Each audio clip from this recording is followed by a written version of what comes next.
Yo, what's up mga kauragon? Kumusta kayong lahat? Panibagong araw tayo ngayon, kaya panibagong kaalaman naman ang patid ko sa inyo. Papakita ko sa inyo ang aming ginagawa dito na little house ng aking kapatid. Ito na siya. Bali, naka-okay na ako. So, paikot. Yan, paikot yan. Punta dun.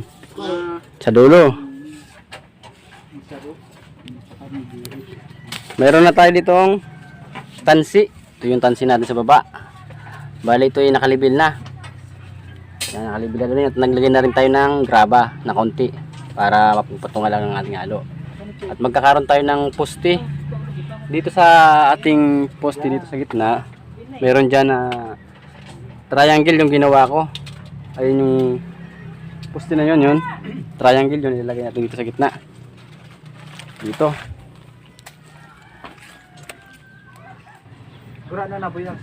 Dito natin ilalagay yung ating triangle. Ito yun. Ito yung ginawa natin ng nakarang araw. Yan, dito natin ilalagay.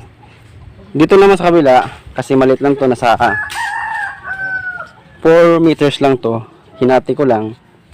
Magkakaroon din tayo dito ng poste. Pero ang lalagay natin na poste ay ang letters lang. Letters lang yung ating ilalagay dyan. Kabilaan. Pati doon sa kabila. Yan. Ito na yung ginagawang letters nila. Yan. Dito. Dito tayo nakalagay ng letters C. Ginagawa pa lang. Maya-maya lang ay ipapakita ko na sa inyo kung paano natin ilalagay itong mga poste. Yan. Kung paano natin mailagay yan dyan. Tapos mag-asintada na rin tayo maya-maya lang. Pinapaano ko lang yung letters C para mailagay.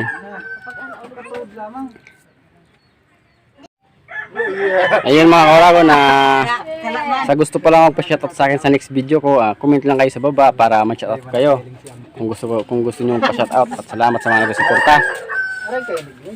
Yan, dito tayo. Yung ating mga magagaling na tagagawa ng anilyo. Yan. Mga import yan. Import. Yan ang bigay si Wagag. Ayusin nyo. Pero ang nakalag. Yan. Nagkakagulo sila sa nilagay nilang nilagay nilang bakal. 10, 14, 16, 17. 17, okay na yan. 17. Ano ko lang, naglagay tayo ng poste. Ito yung yung posting letter C lang. Ito na yun. So maglagay tayo doon ng triangle yun. Gagawin na natin. Tara, Choy. Yan, vlog ko. Yun mga kurago na tayo na natin itong isang poste dito. Tapos doon nakalagay na rin tayo ng poste. Ayun. Ngayon magbubuhos na kami. Bubuhusan namin itong poste na to. Ito yung inalo. Ang ratio ng aking halo ng ng buwangin saka simento saka graba 631. 6 na buwangin tapos 3 graba tapos 1 simento yung ginawa ko para makaminus-minus tayo. Yan, ibubuhos na yan dito. Ito ibuhos na yung Choy. Hindi. At digdi mo na pa agad ako tubig.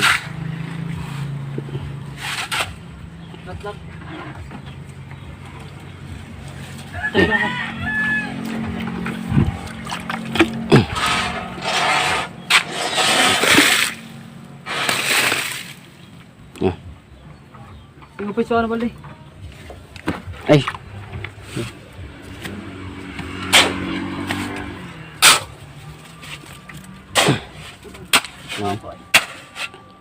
Ayan yung halo. Lusaw-lusaw lang nito.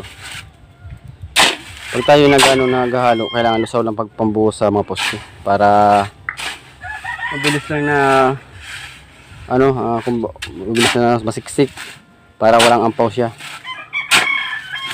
Yan.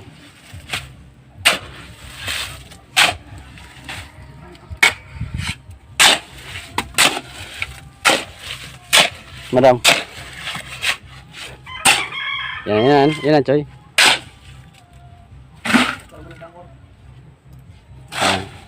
Digdinan sa ro sendo. Digdinan sa ro, digdinan sa ro. Naman lang. Ini habis saya magabat.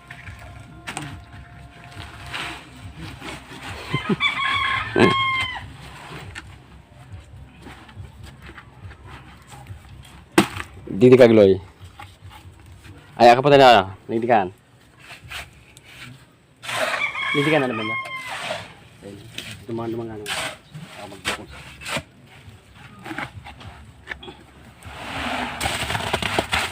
Yan, bukasan natin yan ta.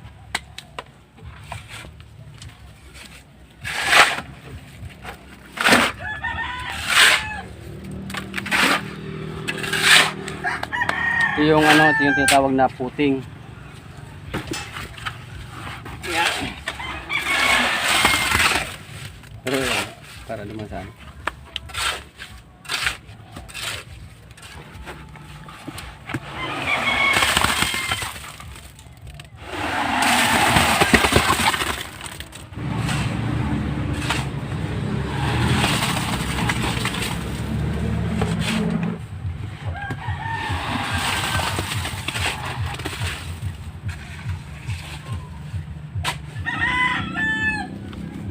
Lagyan natin ng harang para ito lang yung pinaka-box nya. Sobrang kapal na ng coating natin, nasa 20 na yung kapal. Lagyan pa natin ng ano para ito yung pinaka-poste.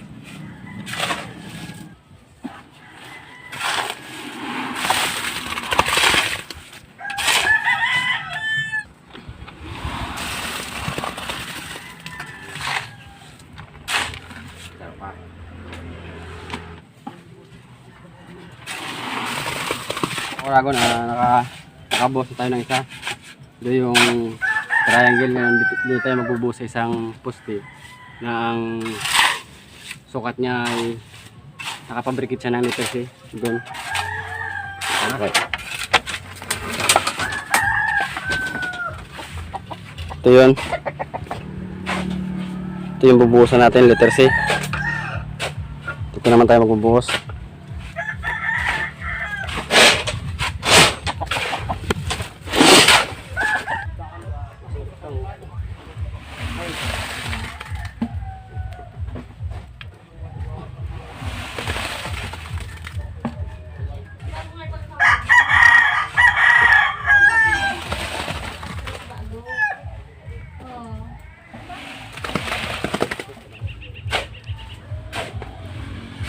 Okay mga Oragon, nakabuhos naman tayo ng isang poste naman na letter C. Yan, natapos na natin. Doon naman tayo sa kabila. Last na poste yun. Kasi 3 lang poste yung gagawin natin dahil dito mayroon na. Ayun. Last na poste yun.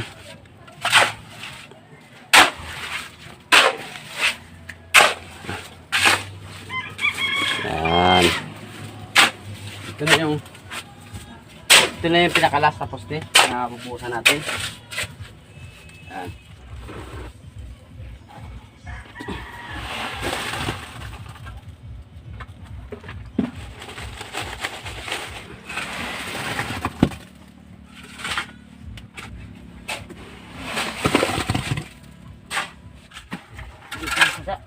Ha? Ito nga dumaan lang. Tapos natin itong isa. Yan. Bali, mag-asintada na lang kami.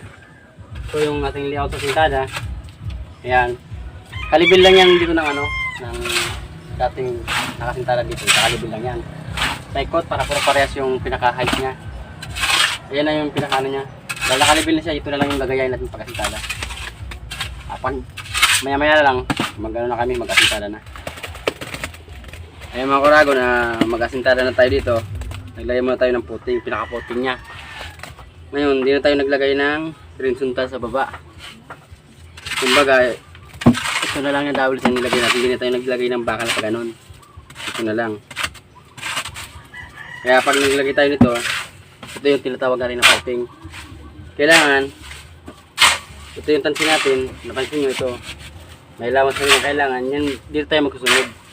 Pantayin natin ito yung pantayin dapat lang ito. Sunod na patong natin, kailangan pumantay lang dito, hindi sumubra. Ganun gagawin natin dito. Kasi itong lupa dito, tapos yung lupa sa baba, ay hindi magkapantay. Kaya habulin natin to saka doon. Kaya kailangan mabul natin to.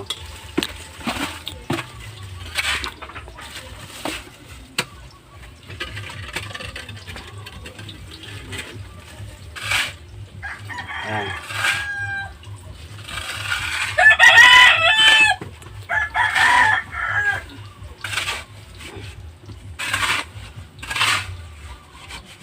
Panagasin na kailangan silip-silip lang sa umpisa lang. Sa umpisa silip-silipin mo muna dahil di mo pa yan lalo sigurado kung okay na yung pagka ano niya pagkalagay.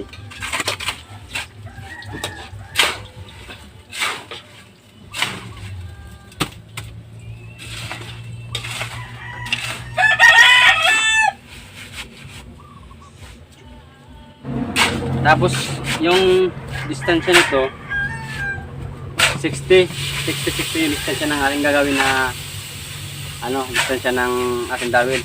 Ito, pintuan dito, magkakaroon siya ng pintuan, pero kailangan may abang siyang bakal. Kasi pag nilagay natin yung pintuan, may ano pa rin to, may kumbaga mayroon pa rin itong gagawin. Pag nailagay na yung ano, yung pinto, pampatibay rin to.